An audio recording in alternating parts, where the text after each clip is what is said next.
जय हिंद दोस्तों, मैं विक्रांत सिंह आपका स्वागत करता हूं आपके अपने चैनल एक लाइफ फिजिकल एकेडमी में। साथियों, जैसा आप जानते हैं कि मैं लगातार कुछ नई वीडियो आती ही रहती है मेरी, जिससे कि आपको कुछ ना कुछ सीखने को ज़रूर मिला होगा। दोस्तों, इसी सिलसिले में इसी कड़ी को आगे बढ़ाते हुए आज हमारी एक ख़ास इंसान से मुलाकात होगी, जिससे कि आज हमें कुछ नया कुछ सीखने को मिलेगा। तो दोस्तों, आज हम मिलते हैं हमारे एक नए मेहमान से। प्लीज़ सर, अपने बारे में हमें कुछ जानकारी दीजिए, नॉलेज बताइए sir. Good morning friends, I'm Keshav, coach of volleyball and also a national player of volleyball। आज के समय में किसी भी खेल में जुड़ना एक अपने आप में महत्व रखता है, क्योंकि आज के समय में इतनी भागदौड़ भरी ज़िंदगी हो गई है कि अपने स्वास्थ्य के लिए कोई भी इंसान के पास समय नहीं हो पाता है। जो भी लोग स्वास्थ्य के पर्पज़ से या फिर किसी खेल के माध्यम से फिजिकल ट्रेनिंग से जुड़ते हैं, वो बाकायदा वो फिट रहते हैं और अगर वो स्पोर्ट्स में जाना चाहते हैं तो स्पोर्ट्स में वो आगे जाके एक अच्छा अपने राज्य का नाम, अपने परिवार का नाम, अपने देश का नाम रोशन कर सकते हैं।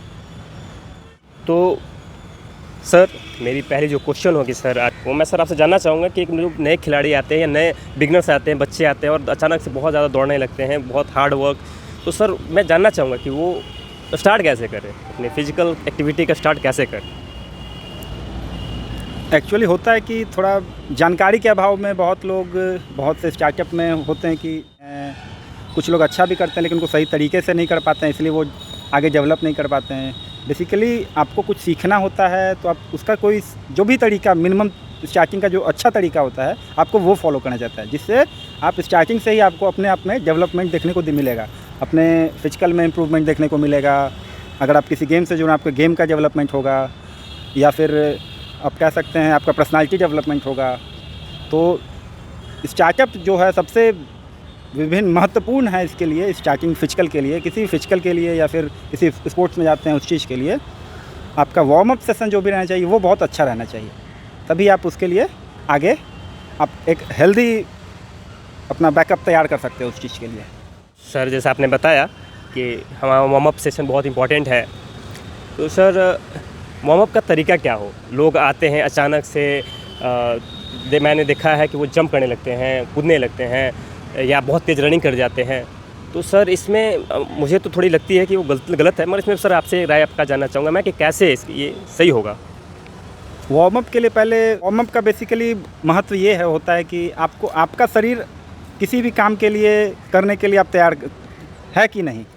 तो बेसिकली आप अपने शरीर को किसी भी चीज़ के लिए तैयार कीजिए, उसके बाद वो करना है।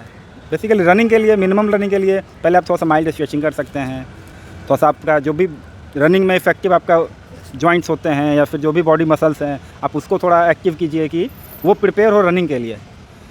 और जो स्टार्टअप में यही होता है कि जो लोग नहीं इस चीज़ से नहीं उनको पता चल पाता है कि कैसे स्टार्टअप करें, तो फ्यूचर में चल के या तो फिर इंजरी में वो कन्वर्ट हो जाएगा या फिर उनका डेवलपमेंट वहीं पर आ जाएगा, वो डेवलपमेंट आगे जाके उनका नहीं होने वाला है फिर।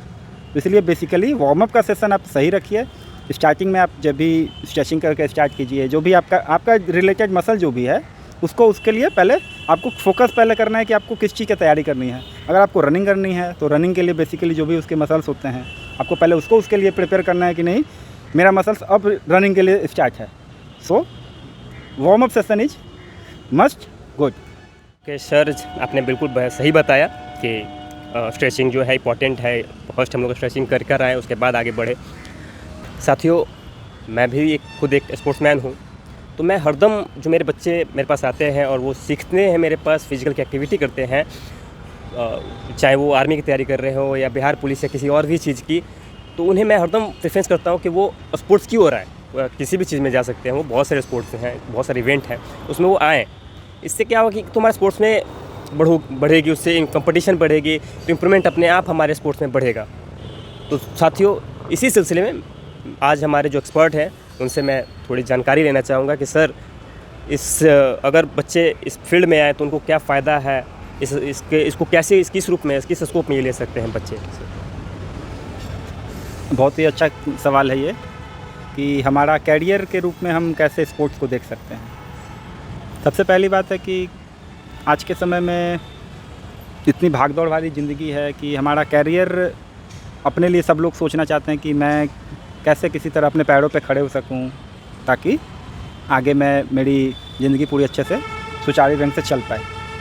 दूसरी चीज़ है कि खेल के माध्यम से हम अगर उसको जोड़ते हैं तो खेल के माध्यम से वो तो पहला तो आपका हेल्थ इशू तो वो तो सही होना ही है आपका स्पोर्ट्स या फिर किसी भी एक्टिविटी से जुड़ने के लिए बाद। कैरियर के रूप में देखते हैं आप, अगर नॉर्मल से अगर आप एक जीजी की तैयारी करते हैं या फिर आप आर्मी में जाना चाहते हैं या फिर किसी भी स्टेट पुलिस की आप तैयारी करते हैं तो उसके लिए भी होता है। अगर स्पोर्ट्स के माध्यम से आप आते हैं तो नॉर्मल तैयारी करना तो वो तो एक जगह है ही कि चलो कि आप उसकी तैयारी कर रहे हैं, और आप अगर स्पोर्ट्स के माध्यम से उसके साथ उसमें जाते हैं तो बेसिकली आप स्पोर्ट्स का जो भी minimum certificate, state level certificate हो गया, थोड़ा सा उससे ऊपर जाते हैं तो आप अगर नेशनल रिप्रेजेंट करते हैं या फिर अपने स्टेट में मेडल प्राप्त करते हैं तो उसके लिए उसी विभाग में उसी ट्रायल के लिए आप जो आपको हो सकता है पूरे मार्क के लिए आपको अप्लाई करना पड़े, उसी सर्टिफिकेट के माध्यम से आपको हो सकता है उसमें मिनिमम आपको छूट मिलती है पार्टिसिपेशन के हिसाब से या फिर आपको मेडल के हिसाब से, राष्ट्रीय प्रतियोगिता में आपकी पार्टिसिपेशन के हिसाब से। अगर आप अंतर्राष्ट्रीय हैं पार्टिसिपेशन आप कहोगे तो बहुत अच्छी बात है, तब तो आपको बहुत ज़्यादा स्कोप है।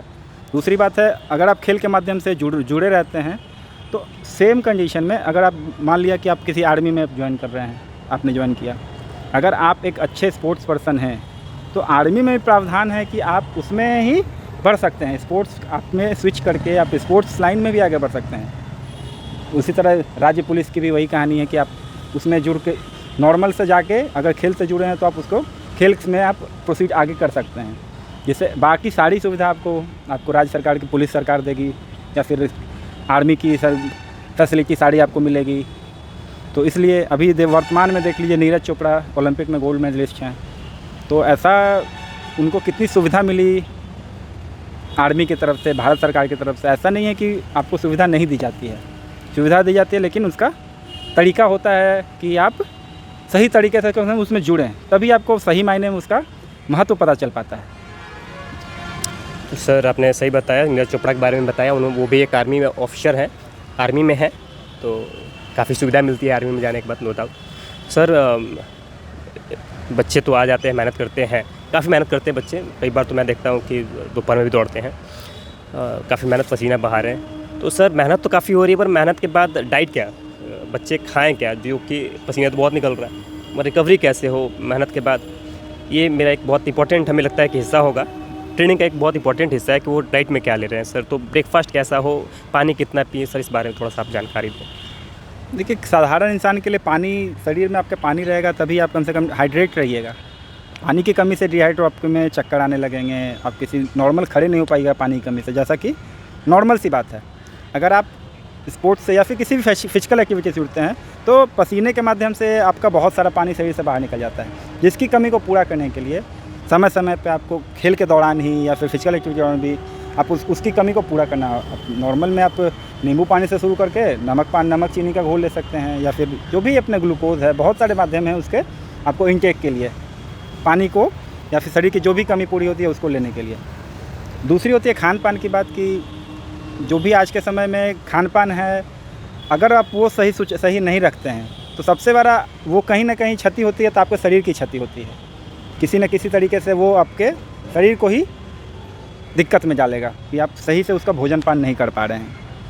इसलिए जो भी डाइट आप ले रहे हैं फिजिकल एक्टिविटी के साथ वो आपका हेल्दी होना चाहिए। जैसे मॉर्निंग में स्प्राउट्स कर सकते हैं, नॉर्मल सा, ज़्यादा परेशानी नहीं लेना है इसमें कि बहुत ज़्यादा हेल्दी फूड चाहिए। नॉर्मल सा जो भी घरेलू नॉर्मल में रहता है, सुबह में आप चना खा सकते हैं, मूंग है, स्प्राउट्स के रूप में आप ले सकते हैं उसको। फिर थोड़ी अंतराल के बाद जैसे फल ले सकते हैं, जैसे बनाना आपके लिए बहुत है, एप्पल है, जो भी अभी सीज़न चल रहा है उस चीज़ के लिए। थोड़ी देर के बाद जो भी नॉर्मल दाल रोटी चावल घर का घरेलू खाना है आप समय से। एक्चुअली समय क्या होता है बहुत महत्व रखता है आपकी फिजिकल एक्टिविटी के दौरान खान पान का। अगर आप सही समय से खान पान करके एक्टिविटी सही समय से करते हैं तो कहीं ना कहीं वो साथ में आपको इम्प्रूवमेंट में बहुत मदद करता है। इसलिए मेरा पर्सनल भी एक्सपीरियंस है कि खान पान के साथ आप एक्टिविटी करें सही, आपको इम्प्रूवमेंट दिखेगा। सर कई बार मैं देखता हूँ कि काफ़ी सारे बच्चे जो हैं काफ़ी मेहनत करने के बाद ही बहुत अच्छी परफॉर्मेंस नहीं कर पाते हैं वो, और कई बार ये भी देखता हूँ कि काफ़ी बच्चे आते हैं अचानक से कुछ ही टाइम मेहनत करने के बाद अच्छा इम्प्रूव कर जाते हैं। तो इसके पीछे क्या रीज़न है कि वो अचानक से कुछ बच्चे कम मेहनत के बाद भी काफ़ी ज़्यादा ग्रो कर रहे हैं? क्या ये साइकोलॉजी है या फिर कुछ और? बेसिकली होता है कि बहुत से बच्चे गॉड गिफ्टेड होते हैं। हमारे ही समय में आप अपने अंदर भी ऐसा कुछ देख सकते हैं जो कि दूसरों से भिन्न है। तो ये चीज़ कहना कि साइकोलॉजी है, बेसिकली प्रॉपर ट्रेनिंग का तरीका, सही तरीका आपको रिज़ल्ट देगा।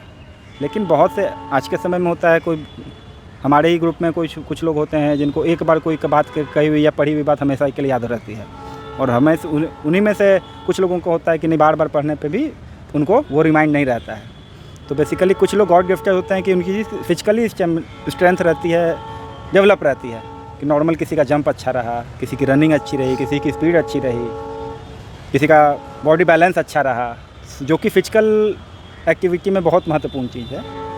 तो इस कारण से वो लोग जल्दी अचीव करते हैं कंपेयर टू नॉर्मल, कि जो लोग डेवलप धीरे धीरे करवाना चाह रहे हैं। तो साइकोलॉजी इसमें कुछ नहीं रहता है। साइकोलॉजी यही होता है कि आप माइंड से कितना प्रिपेयर होकर कर रहे हो। आप किसी भी काम को मेंटली और फिजिकली दोनों प्रिपेयर होकर करेंगे तो आप अचीवमेंट कंपेयर टू किसी एक चीज़ में आप कमी करके, या फिजिकली आप या फिर मेंटली, दोनों आप एक चीज़ को आप डिवाइड करके देखिए, अलग करके देखिए, तो आपको थोड़ा डिले होगा। लेकिन फिजिकली और मेंटली दोनों प्रिपेयर होकर आप एक साथ उस पर फोकस करेंगे तो अचीवमेंट आपको जल्दी मिलना है। सर, तो मेरी कुछ सवाल में सर, पहला तो ये कि जो बच्चे मेरे पास आते हैं फिज़िकल की तैयारी के लिए, उनकी सही उम्र क्या होनी चाहिए, कब वो हमें ज्वाइन करे, ट्रेनिंग स्टार्ट करे। और दूसरी कि जब वो कई बच्चों को मैं देखता हूँ कि वो कुछ गलत काम यूज़ करने लगते हैं, तो वो क्या सही हो करे, वो क्या अपने टाइम का यूज़ करे, क्या करे, क्या उन्हें करना चाहिए, क्या उन्हें नहीं करना चाहिए, उसके बारे में कुछ थोड़ा सा बताएं आप। अच्छा सवाल है। सबसे पहले मैं बात करता हूँ कि किस उम्र में जुड़ना चाहिए आपको फ़िज़िकल एक्टिविटी के लिए। फ़िज़िकल एक्टिविटी आपको शरीर को स्वस्थ रखने के लिए, वैसे तो बचपन से ही आप कुछ ना कुछ आपको इम्प्रूवमेंट की ज़रूरत होती है, इसलिए आप उसके लिए तो बचपन बेसिकली आपको ट्रेनिंग का शेड्यूल सुधारना है। जब आप किसी चीज़ के लिए स्पेसिफिक तैयारी करते हैं, जैसे आप किसी बिहार सेवा के लिए तैयारी करते हैं, या फिर बिहार पुलिस हो गए, आर्मी सर्विस हो गई, या फिर अदर जो भी आप इससे रिलेटेड फ़िज़िकल एक्टिविटी से रिलेटेड जो भी आप तैयारी करना चाहते हैं स्पेसिफिक के लिए, अगर आप देखिए बेसिकली उम्र की सीमा रहती है आर्मी के लिए 17.5 अप्रोक्स 17.5 साल। तो आपको उससे कम 1 से 1.5 साल पहले स्पेसिफिक ट्रेनिंग शुरू कर देनी है कि बाकायदा हमको कैसे स्टार्टअप करना है, क्योंकि कुछ समय तो लग जाते हैं स्टार्टअप करने में। तो सही तरीके पे आते आते आपको कम से कम 1 साल पहले आपको सिस्टम से 1 साल की ट्रेनिंग आपको होनी चाहिए, तभी आप अच्छे से उसको अचीव कर पाएंगे। दूसरी चीज़ होती है दिनचर्या, जो हमारे विक्रांत जी का सवाल था कि दिनचर्या कैसी होनी चाहिए। तो आपकी देखिए, आपकी सबसे महत्वपूर्ण चीज़ होती है कि दिनचर्या आपकी कैसे है।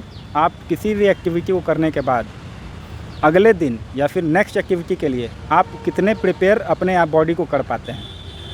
सो अगर आप रात में अच्छी नींद लेके आप सुबह एक्टिविटी के लिए आते हैं तो आप फ्रेश रहेंगे। बाकायदा वही आप इवनिंग एक्टिविटी करते हैं तो दिन भर का आपका शेड्यूल, जो भी दिनचर्या है, शेड्यूल है आपका, वो बहुत इफ़ेक्ट करता है आपके शाम के सेशन पे।